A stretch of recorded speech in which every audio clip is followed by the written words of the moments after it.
Final time face to face হলো Brock Lesnar ও বাফেমি। আজকেও Roman রেন্সকে destroy করলো সেথ রোলেন্স। সো গাইস, আজকের মানডে নাইট ট্রটি শেষ হয়ে গেছে। কি হলো আজকের মানডে নাইট ট্রতে সমস্ত কিছুই থাকবে আজকের এই ভিডিওতে। আজকের মানডে নাইট ট্র শুরুতেই আমরা ব্রক লেসনার এবং ওবাফেমির একটি সেগমেন্ট দেখতে পাই, যে সেগমেন্টটি হয় হেল ইন আ সেলের ভিতরে, আর সেখানে ছিল ট্রিপল এস এবং কি অ্যাডাম পিয়ার্সও। ফার্স্টে সেখানে ওবাফেমি আসে, ওবাফেমি আসার পরে তার ওয়েট মাপা হয়। এরপরে অ্যাডাম পিয়ার্স অ্যানাউন্স করে ব্রক লেসনারকে আসার জন্য। সেখানে চলে আসে ব্রক লেসনার এবং কি পল হেইম্যান, কিন্তু ব্রক লেসনার এবং কি পল হেইম্যান রিং এর ভিতরে যায় না, তারা খাঁচার দরজাটি আটকে দেয়। আর বাইরে থেকে পল হেইম্যান ব্রক লেসনার সম্পর্কে প্রশংসা করতে শুরু করে দেয়। পল হেইম্যান ব্রক লেসনার কতবার ডাব্লিউডাব্লিউই চ্যাম্পিয়ন হয়েছে এবং কি সে ইউএফসি চ্যাম্পিয়ন হয়েছে এই সমস্ত কথা বলে, এবং কি পল হেইম্যান এটাও বলে যে ব্রক লেসনারকে এখন পর্যন্ত হেল ইন আ সেলে কেউই হারাতে পারেনি। এটা ব্রক লেসনারের একটি স্ট্রিক, এই স্ট্রিককে কেউই ভাঙতে পারেনি এখনো। ওবাফেমি ব্রক লেসনারের সামনে একটি আন্ডারডগ, সে কখনোই ব্রক লেসনারকে হারাতে পারবে না। আর লাস্টে ব্রক লেসনার সম্পর্কে পল হেইম্যান বলে ব্রক লেসনার 303 পাউন্ড, যা কিনা ওবাফেমির থেকে 1 পাউন্ড বেশি। আর গাইস, এটা বলে সেখান থেকে চলে যায় ব্রক লেসনার এবং কি পল হেইম্যান, কিন্তু এতে ওবাফেমি অনেক বেশি রেগে যায়। সে রিং এর মধ্যে থাকা সিকিউরিটি গার্ডদের মারতে শুরু করে, আর এর মাধ্যমে এই সেগমেন্টটা এখানেই শেষ হয়ে যায়। এরপরে আমরা দেখতে পাই এরিনার মধ্যে এন্ট্রি করে রোমান রেন্স এবং কি জেকব ফাটু, আর রোমান রেন্স এবং কি জেকব ফাটুকে পিক আপ করে উসোসরা। তারপর ফিশন এবং কি আলফা একাডেমির মধ্যে একটি ট্যাগ টিম ম্যাচ শুরু হয়ে যায়, যেখানে ফার্স্টে ওটিস মোটামুটি ভালো রেসলিং করতে পারলেও লাস্টে ফিশনরা তাদের একদমই ডিস্ট্রয় করে দেয়। তারপর জো হেনরি ভার্সেস রুসেপের মধ্যে একটি 1-on-1 ম্যাচ শুরু হয়ে যায়। এই ম্যাচটি সম্পর্কে আমার একটা কথা রয়েছে, কারণ এই ম্যাচের মধ্যে জোভান ইভান একদমই ক্লিয়ার ভাবে হারিয়ে দেয় রুসেপকে। রুসেপ জোভান ইভানের থেকে অনেক স্ট্রঙ্গার এবং কি বিগার সাইজের সুপারস্টার, তারপরেও কিভাবে জোভান ইভান এত সহজে হারিয়ে দিল আজকে রুসেপকে।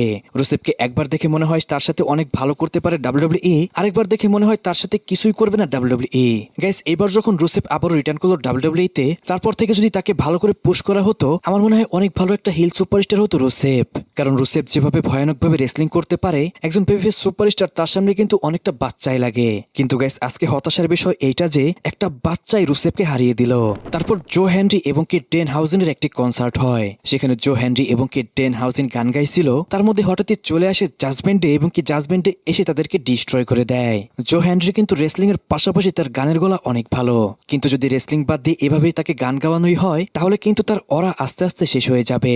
জো হেনরি আগে টিএনএতে ছিল, টিএনএতে অনেক বেশি ফ্যান ফেভারিট হওয়ার কারণে কিন্তু তাকে মেন রোস্টারে আনা হয়, কিন্তু যেভাবে তাকে মিড কার্ডে ইউজ করা হচ্ছে, আমার মনে হয় না সামনে তার সাথে ভালো কিছু করতে পারে ডাব্লিউডাব্লিউই। তারপর রে মিস্টিরিও ভার্সেস ইথান পেজের মধ্যে একটি 1-on-1 ম্যাচ শুরু হয়ে যায়। ম্যাচটি কিন্তু রেসলিং ওয়াইজ মোটামুটি ভালোই ছিল। ম্যাচের একটি মোমেন্টে রে মিস্টিরিও ইথান পেজকে একটি 619 হিট করতে যায়, কিন্তু ইথান পেজ সেখানে একটি পর্দা দিয়ে আটকে দেয় সেটাকে। তারপরে ইথান পেজ এই ম্যাচটার মধ্যে উইন করে যায়। বর্তমানে ডাব্লিউডাব্লিউই এর রোস্টারে থাকা সমস্ত সুপারস্টারদের মধ্যে রে মিস্টিরিও সবথেকে ওল্ড সুপারস্টার। এরপরও সে মানডে নাইট রর একটি সাধারণ শোতেও সে ফাইট করছে, এটা কিন্তু সত্যি প্রশংসা করার মতোই। তারপর ব্লাড লাইন, সোলো সিকোয়া, এলা নাইট এবং কি রোয়েস্কিজের মধ্যে আমরা একটি সেগমেন্ট দেখতে পাই, যেখানে ফার্স্টে উসোসরা রিং এর মধ্যে আসে, আর তখনই অডিয়েন্সদের মধ্যে থেকে চলে আসে সোলো সিকোয়া। বর্তমানে সোলো সিকোয়া একজন বেবিফেস সুপারস্টার। সে এসে জে উসো এবং জিমি উসোর মজা উড়াতে শুরু করে। সোলো সিকোয়া বলে জে উসো কিছুই পারে না, সে শুধু একটা কাজই পারে, সেটা হলো ঘন্টার পর ঘন্টা ইটিট করতে। তখনই সেখানে চলে আসে এলা নাইট। এলা নাইট এসেও কিন্তু ব্লাড লাইনকে নিয়ে সেরকম ভাবে মজা উড়াতে শুরু করে। একটি মোমেন্টে এলা নাইট এবং কি সোলো সিকোয়া দুইজন মিলে অ্যাটাক করে উসোসদের। তখনই সেখানে চলে আসে জেকব ফাটু। জেকব ফাটু আসার পরেই কিন্তু এলা নাইট এবং কি সোলো সিকোয়াকে প্রায় ডিস্ট্রয় করে দিচ্ছিল, আর তারপরে সেখানে চলে আসে রোয়েস্কিজ। আর গাইস, আজকে কিন্তু রোয়েস্কিজকে আমরা অন্য রূপেই দেখছিলাম, কারণ রোয়েস্কিজ আজকে সবাইকে কিন্তু ডিস্ট্রয় করে দেয়। ফাইনালি রোয়েস্কিজকেও একজন স্ট্রঙ্গার সুপারস্টার হিসেবে দেখালো আজকে ডাব্লিউডাব্লিউই। আমার মতে রোয়েস্কিজ এইটাকে তো ডিজার্ভই করে। সে একজন বিগ সাইজের সুপারস্টার, সে যদি ছোটখাটো সুপারস্টারের কাছে মার খায়, এটা কিন্তু দেখতে ভালো লাগে না। কিন্তু গাইস, রোয়েস্কিজকে স্ট্রঙ্গার দেখালেও জেকব ফাটুকে কিন্তু অন্যরকমই স্ট্রঙ্গার দেখিয়েছে আজকে ডাব্লিউডাব্লিউই। একটি মোমেন্টে এলা নাইট, সোলো সিকোয়া, রোয়েস্কিজ তিনজনকে মিলে মারতে হয় জেকব ফাটুকে। গাইস, সামার স্ল্যামে যে তাদের মধ্যে 6 ম্যান ট্যাগ টিম ম্যাচটি হবে, আমার মনে হয় এই ম্যাচটা কিন্তু ভরপুর অ্যাকশনে ভরা থাকবে। আর গাইস, যেহেতু সামার স্ল্যামের কথাই বললাম, কাল বা পরশুর মধ্যে কিন্তু সামার স্ল্যামের যে প্রেডিকশন ভিডিও, সেটা কিন্তু আমি দিয়ে দিব। অলরেডি অনেকটাই স্ক্রিপ্টকে আমি রেডি করে ফেলেছি, এখনো 2-1টা ম্যাচের নিউজ সব বাদ রয়েছে, সেটা আসলেই কিন্তু আমি ভিডিও পাবলিশ করে দিব।